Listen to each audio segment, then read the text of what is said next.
Hey friends, it's me, Jenny.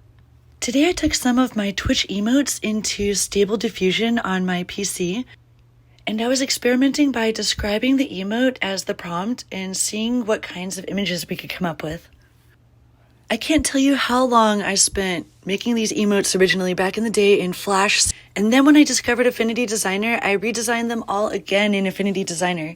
But now with Stability AI, they look so much better. I can't even believe how cute these turned out.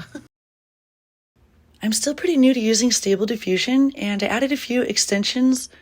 So if you happen to have any tips or tricks, or know of any particular extensions, feel free to leave them in the comments section below. While I do not recommend using AI over hiring an artist, I do find it interesting how technology is taking art in a new direction, where it includes prompt artists as well.